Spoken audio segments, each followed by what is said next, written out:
歡迎嚟到故事茶座，我係 Max。今晚同大家講一個關於香港都市傳說嘅故仔。喺1985年嘅一個冬夜，一架紅色小巴行駛緊最後一程車，司機阿強冇諗過呢程車會帶佢去一個從未去過嘅地方，同埋遇到一個等咗30年嘅人和合石嘅末班車。而家開始。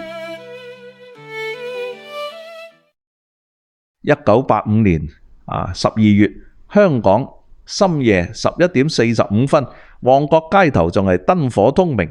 紅色小巴司機阿強準備開今晚最後一轉車，由旺角去粉嶺。呢條路線佢已經揸咗7年啦，閉起眼都識行啦，係嘛？咁但係今晚呢，有啲嘢唔同噶啦。阿強攞起佢擺座位旁邊嘅暖水壺，飲咗啖濃茶提神。車廂入邊坐住幾個乘客，有啲係返夜班嘅打工仔，有啲係打完麻雀趕返屋企嘅街坊。佢連遲開車，引擎轟轟聲響，最後一班車正式出發。咁小巴慢慢駛離旺角，街道兩旁嘅霓虹燈呢由密變疏。車廂入邊嘅乘客逐個落車，一個、兩個、三個，到咗九龍塘之後呢，車上面就得返2個乘客。阿強望一望倒後鏡，凌晨嘅街道好靜。穿過獅子山隧道之後，車上邊嘅乘客終於全部落晒車，成架小巴得返阿強一個人。佢習慣咗呢種感覺，深夜嘅公路空蕩蕩嘅車廂，得自己同收音機把聲。但係今晚收音機收得唔係幾好，沙沙聲，佢索性熄咗佢，靜晒。小巴轉入山路，呢段路冇乜街燈，兩旁都係樹同山邊呢。阿強放慢速度，因為佢知道呢個鐘數呢段路周不時會有大霧。果然呢，再行多一陣呢，霧氣呢開始由山腳陰可上嚟呢。正當佢轉嗰個彎位嘅時候，佢見到前面巴士站有個影。咁夜呢度，阿強心入邊覺得奇怪，呢個站喺山邊，前後都冇屋村，平時就算日頭都冇乜人等車，但係而家凌晨12點幾，竟然有人喺度等車。小巴駛近巴士站，阿強終於睇清楚咧，係一個老婆婆，佢着住一件深藍色嘅唐裝外套，手上面攬住一個紅色布包，企喺巴士站牌下面。佢冇揮手，冇叫車，就咁靜靜咁企喺度，望住架車駛埋嚟。喺霧氣之中呢，佢成個人呢好似半透明咁。阿強猶豫咗一陣，但係見到佢係個老人家，唔忍心就咁駛走，佢踩低剎車掣，拉開小巴嘅車門，嗌咗聲婆婆上車啦。老婆婆慢慢行上車，佢嘅腳步好輕，輕到好似冇掂到地板咁。阿強嗰一刻覺得有啲奇怪，但又講唔出係乜嘢。咁老婆婆咧上咗車之後咧，慢慢行到錢箱前邊咧，佢由衫袋入邊拎出個5蚊銀咧，放入錢箱。阿強望住嗰個銀仔咧，係一個舊款嘅英女王咧頭5蚊銀。嗰陣時咧呢款咧銀仔咧已經好少見啦，大部分人都用緊新嘅硬幣啦。佢冇講嘢，冇話要去邊度，就咁行去車尾最角落頭嗰位坐低，雙手攬住嗰個紅色布包，直直咁望住前面。阿強呢由倒後鏡望咗佢一眼，見到佢塊面好白，但係神情好平靜，嘴角仲有少少笑意。阿強繼續揸車呢，車廂入面好靜，靜到佢可以聽到自己嘅呼吸聲。佢每隔一陣就會望下個倒後鏡，睇下後面個老婆婆。每一次望佢都係同一個姿勢，直直咁坐喺度，攬住個紅色布包望住前面，連眼都冇眨過。行咗大約10分鐘呢，霧越嚟越濃啦，濃到連車頭燈都只能夠照到前面幾米嘅路嘅。阿強揸咗咁多年車，都好少見到咁大霧嘅。佢心入邊開始覺得唔舒服，好似有啲嘢唔係幾對路。佢再望一望倒後鏡，老婆婆仲係坐喺度一動不動。突然之間老婆婆開口講嘢，佢將聲好輕好溫柔，好似由好遠嘅地方傳過嚟咁。師傅唔該，前面路口轉咗啦。阿強俾佢嚇咗一跳，佢明明一直望住倒後鏡，完全冇見到佢有行過上前。阿強照佢嘅指示轉入咗條小路，呢條路佢從未行過。小路兩旁生滿晒雜草，樹枝刮住車身，沙沙聲。佢心諗呢度有路嘅咩？點解揸咗咁多年都唔知？小巴喺一間村屋前面停低，車頭燈照亮咗間屋，係一間好舊嘅青磚村屋，大門上面貼住嘅揮春已經褪晒色，門前嘅雜草生到半個人咁高，一棵好大嘅榕樹企喺旁邊，氣根一條條咁掛落嚟，好似窗簾咁。老婆婆企喺車門旁邊，轉頭望住阿強，微微一笑，細細聲講咗句多謝你師傅，我等咗好耐噶啦。然之後呢，佢就落咗車，向住間村屋行過去。阿強望住佢嘅背影向住村屋行去，但係行咗幾步之後，老婆婆嘅身影就咁樣喺霧氣之中消失咗，冇開門聲冇腳聲就咁唔見咗。阿強睇一睇眼啦，再望清楚冇人，村屋嘅大門仍然緊閉，雜草完全冇俾人踩過嘅痕跡。阿強成個人都震晒啦，佢即刻踩油，用最快嘅速度離開嗰度。佢唔敢再望倒後鏡，成條路佢都冇停過車。佢心入邊亂到不得了。頭先嗰個到底係人定係？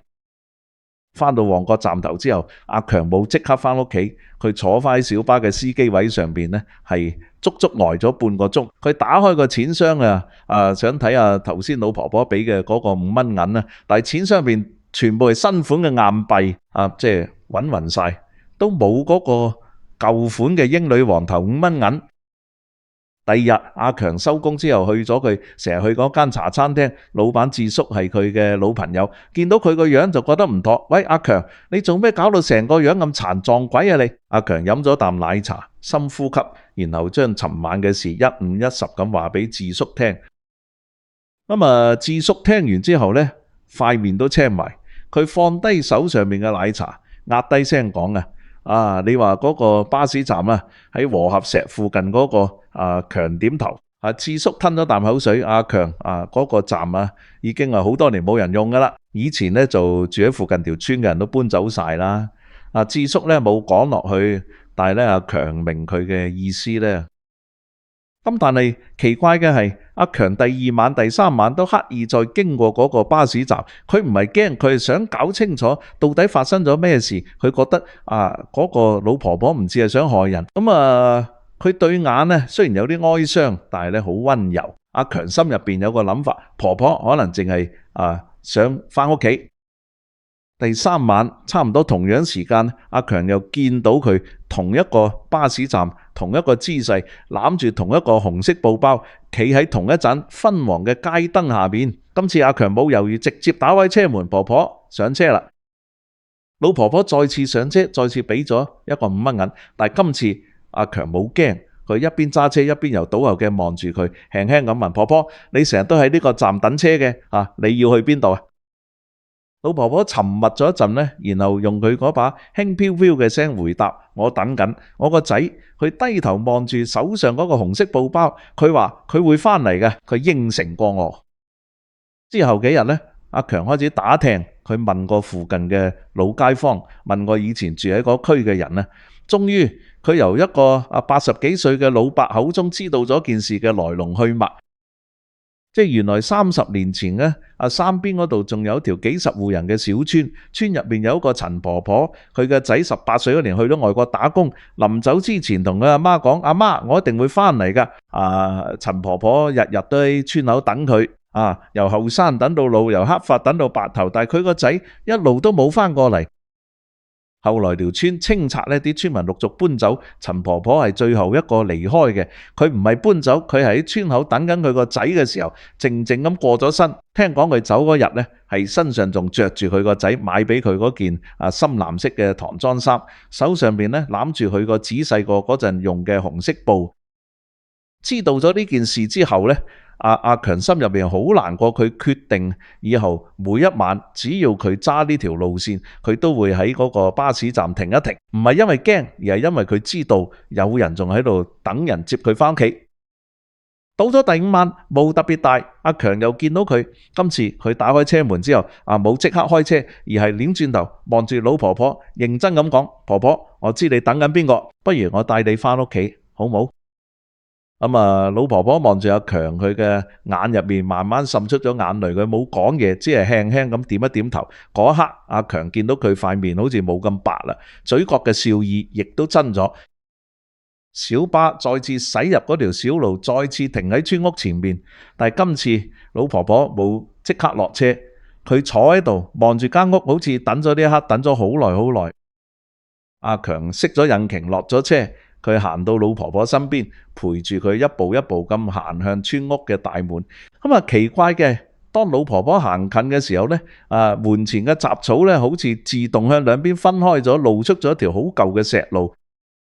老婆婆就伸手輕輕咁推一推大門，門上邊嘅灰塵揚起，喺車頭燈嘅光線之中，好似金色嘅塵埃咁飄散。門竟然慢慢咁打開咗，咁入面呢係傳出一陣呢舊木頭同陳年嘅味道，仲有絲絲好似檀香嘅氣息。屋入邊好黑，但係月光由窗罅度照入嚟，照住咗神台上邊嘅一樣嘢，一個黑色嘅相架。相架入邊係一張好舊嘅黑白相，相入邊呢係一個18、19歲嘅後生仔，着住西裝，笑得好燦爛。老婆婆企張相前面呢，細細聲咁講：仔啊，阿媽翻嚟啦。佢打開手上嗰個紅色布包，入面包住嘅係一條細細嘅銀鏈，銀鏈上面掛住一個心形嘅吊墜。佢將條鏈放喺雙眼前面。阿強喺角落頭見到一個舊木箱，佢打開個箱，入邊有一沓信，啲信封已經黃晒，但係仲好完整，全部都係由英國寄嚟嘅。收件人寫住香港新界和合石村陳宅陳老太收。阿強拎起最面頭嗰封信，郵戳嘅日期係1965年。佢打開封信，細細聲讀出嚟：阿媽，我好快就翻嚟，我喺呢邊已經儲夠錢，下個月就買船飛，你唔使再擔心，我一定會翻嚟照顧你。你要好好保重身體。信嘅最後一行寫住：仔，永遠愛你。咁後來呢，強先知道呢。陳婆婆嘅仔喺英國做嘢嘅時候，工地發生咗意外，後生仔就咁走咗。佢班工友幫佢寄翻啲遺物翻香港，但係嗰時條村已經開始清拆，啲信就一直擺喺郵局冇人收。而陳婆婆到死嗰刻都仲喺村口等緊佢個仔翻嚟。多謝李師傅。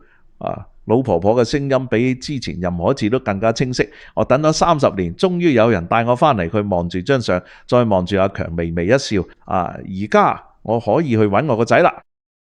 講完呢句說話之後呢，老婆婆嘅身影慢慢變淡，由腳開始呢，好似霧咁散開呢，化成一點點金色嘅光向住窗口飄出去。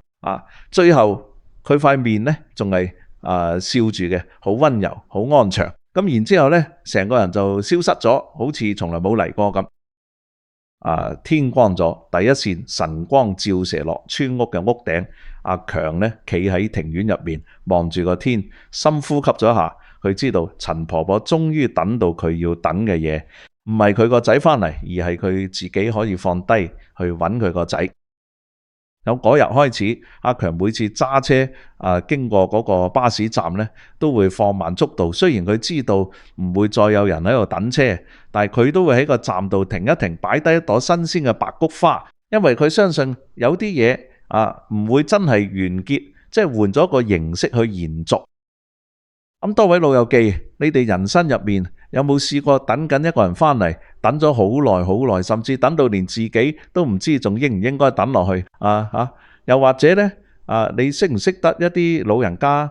佢哋心入邊都有個放唔低嘅牽掛。如果有機會，你會唔會願意做嗰個帶佢哋翻屋企嘅人？請嚟留言區話俾我哋知。呢個故仔呢就到呢度，希望佢令你諗起生命中一啲值得珍惜嘅人同事。如果你中意呢個故仔，記得幫我哋按讚同埋訂閱故事茶座，咁樣你唔會錯過我哋下一個故仔。我係 Max，祝你哋身體健康，生活愉快。我哋下個故仔再見。